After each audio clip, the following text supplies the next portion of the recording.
Hello everyone, my name is Paddy and welcome back for another edition of Mid-Atlantic Wrestling. We are here for the Battle of the Mid-Atlantic in the Charlotte Garden in the last week of August. Lots of fallout from the Sam Keith Classic, and also we are having a bit of a different main event tonight that I'll hopefully explain the rules of a little better in a moment. But first of all, I'm going to point something out that someone put in the comments on the 2016 version of this event. And they noticed that the picture, the C-verse picture for this event, says for the Mid-Atlantic, whereas the default title for this event, I'm pretty sure I haven't changed it, says of the Mid-Atlantic. And if you'll remember in the 2013 series, I got very confused, because Battle for the Mid-Atlantic seems to flow off my tongue a little bit better. But I think the event back then was also called Battle of the Mid-Atlantic. And I think one of the reasons that ended up contributing to that confusion was probably that the picture and the title are a little bit off par. Now, I think I'm just going to keep it because I don't mind. I like the picture, and I think of the Mid-Atlantic has started to be a little bit better for me to pronounce. But just a funny thing to point out before we start today's episode, which is in the Charlotte Garden, which is in front of 1,000 sold-out big house here in Charlotte, North Carolina. And we have a normal card for you this evening. The Mid-Atlantic Tag Team Championships are on the line. And I'm going to do it again. I'm going to show you guys the bracket from the Ripcord Invitational. Because I'm pretty sure actually I didn't put the tag team titles on. Oh, I did. Look at me. I'm still fucking up. Jesus Christ. Okay. Damn it. I don't know what's wrong with me. The Mid-Atlantic Tag Team titles are on the line. The Ring Generals are getting another rematch at the Devil May Care, the champions of the Mid-Atlantic Tag Team Division. And also there are a number of singles matches tonight. There are, I think, 4 singles matches and a tag team match. And in all those matches, the winner of those matches will go on to our main event of the evening, including the tag team that win the tag team title match, which will be a 6-man scramble. I think it's one fall to the finish. It might be elimination. I'm not sure what the game does with a 6-man match. But it'll be a 6-man match, and the winner of that match will go on to face Scythe for the Mid-Atlantic Heavyweight Championship at where it all begins again. So let's get in to the show. Let's get started. Let's go. We start things off with Ernest Youngman taking on Shinikami, one member of Devil May Care, and we have a great back and forth 17-minute and 42-second match as Shinikami has that Devil May Care attitude, that reckless, high-flying, bone-crunching, death-defying, I think I've said death-defying like 4 times now, attitude. You know, he's quick-paced, he tries to set Ernest Youngman off his game, but Ernest will not be deterred. You know, something about Ernest Youngman we've seen over the last year is that he can adapt.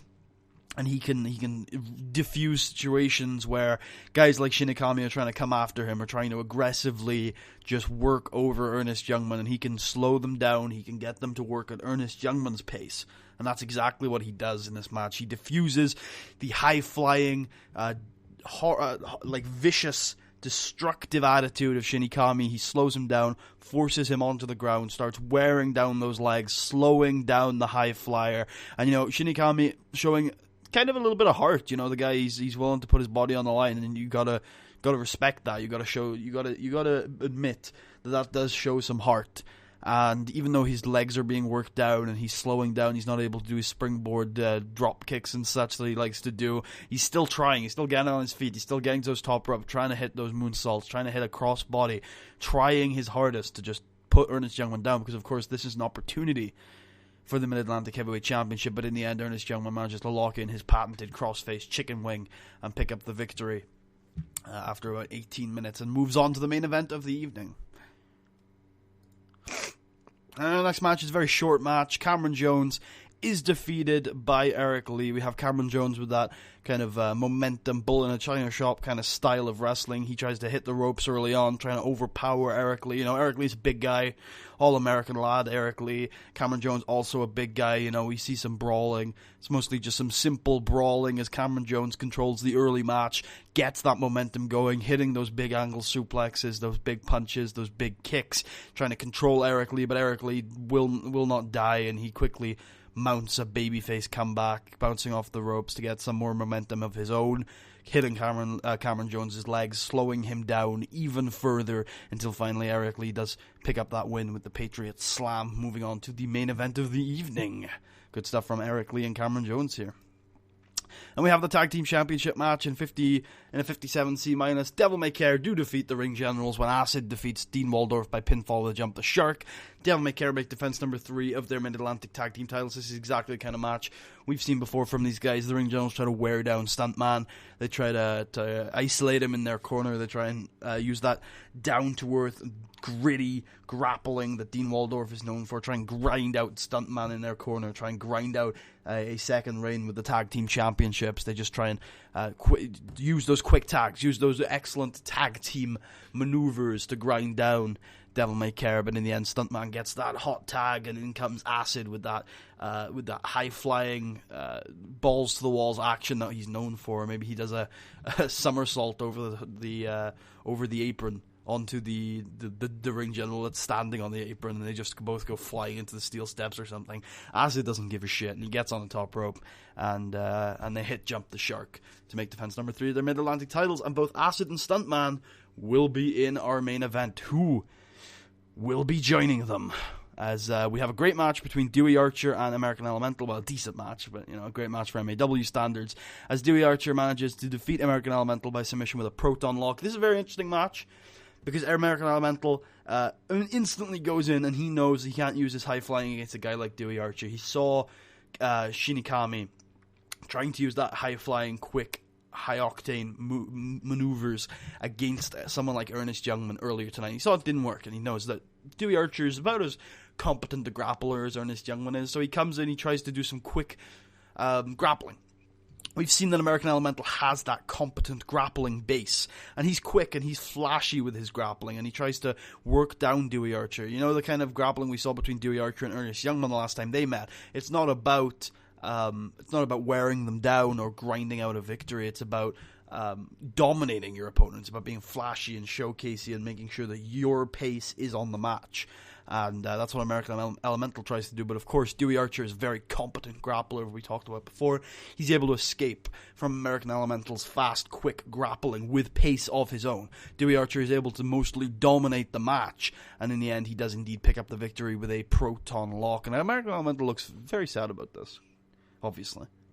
And the final member of our main event this evening is determined, as Froshore defeats Logan Wolfsbane with a sure thing. These two charismatic brawlers. Logan Wolfsbane, of course, a finalist in last year's Hot Prospects tournament. He's back in MAW, and he brings the action to Froshore. The big lad, Logan Wolfsbane, of course, a distant relative of the monster, Raymond Diaz.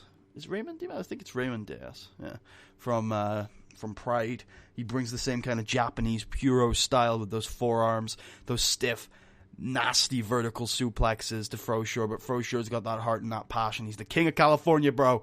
And he's bounced off the ropes, and he hit those lariats, he hits those drop kicks, hits those charismatic punches, gets the crowd on board. This just pressure cooker of an atmosphere here at the Charlotte Garden, and he gets them all on board, and he fights with that comeback, and he lifts up Logan Wolfsbane, a heavy man. He hits the sure thing and moves on to our main event of the evening. But before we go on to our main event of the evening, we head to to our interview area up on the stage. A sweet Tabitha is standing there with Island Boy Apollo, and she asks, "So Apollo, I'm sorry I have to ask this, but how is Kids?" Of course, Kid San Juan got injured in the last episode when he got just maimed by Sid Collier, and after a match during the Sam Keith Classic, Island Boy replies, "Kid's doing all right, Tabitha. He's getting better. Do you have any plans going forward regarding Sid Collier?" I struggle to talk about this with any kind of composure, and I don't want you getting caught in the crossfire. So if you don't mind, let me just take this microphone off your hands. And he takes it and he moves like a little bit away from the interview area towards the cameraman who's recording for the DVD, and he says, "Let me look straight into the camera for this one. Make sure it all gets caught for the DVD, because there are some feelings, some desires, some promos that are temporary. Feelings that are in the moment, in the heat of the moment, that aren't a core part of you. This isn't one of those things. You see, the feelings I have for Sid Collier are so vital to my feelings on professional wrestling, so vital to my very being, that they will last forever. Sid Collier, last month when you brutalized my best friend, when you attacked him, you didn't do it out of hatred. You didn't do it because he had seriously wronged you. You attacked him out of spite.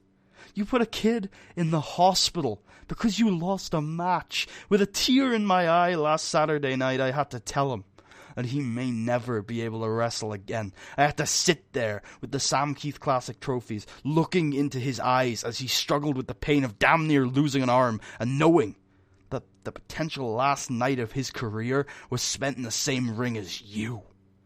You don't deserve to share the same ring as Kid San Juan. I hate you, Sid Collier. Since I came to this promotion, you've taken from me and Kid San Juan every single time we have been in the vicinity of each other.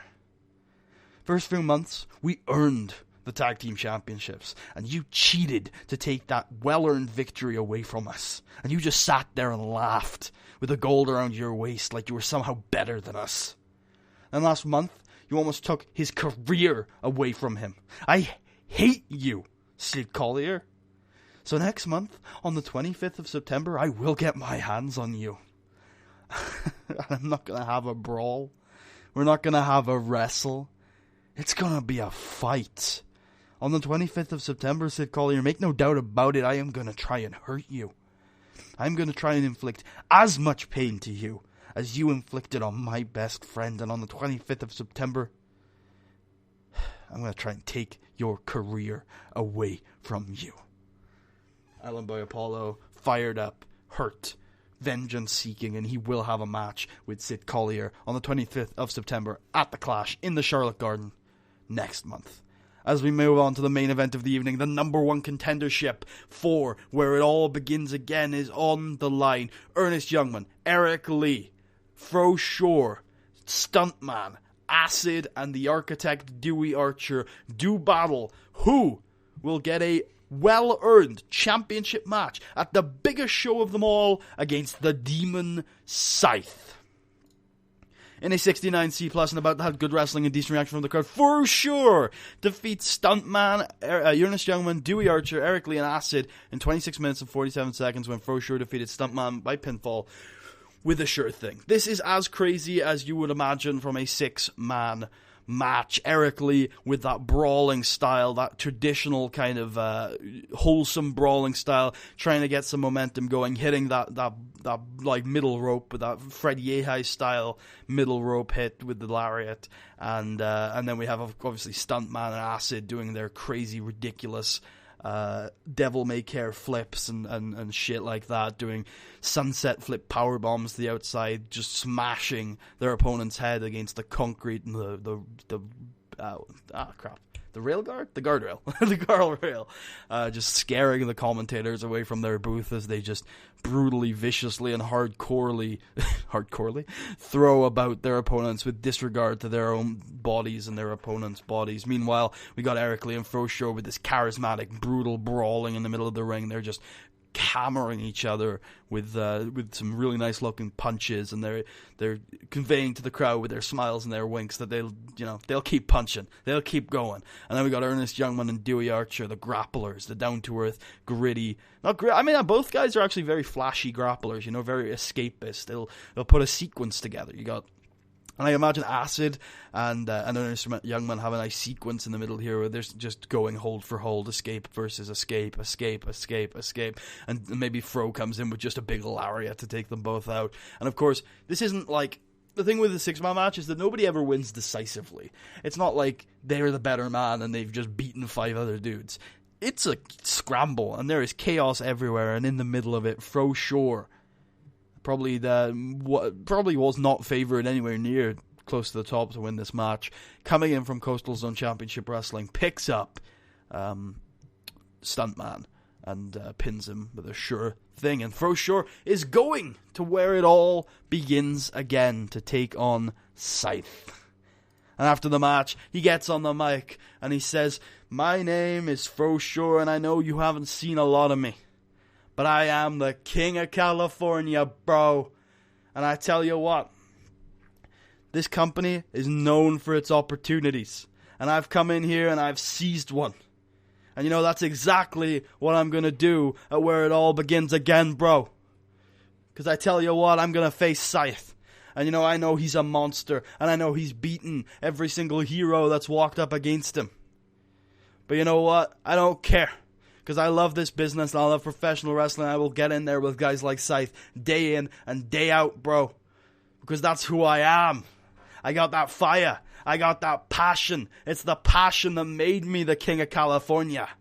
And I think now it's time to be the king of Carolina, bro. I'll see you guys in October.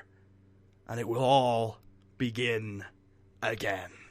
We have our first match for Where It All Begins Again. It's going to be For Sure. It's going to be Scythe. It's going to be the Mid-Atlantic Heavyweight Championship. I hope you guys enjoyed the show.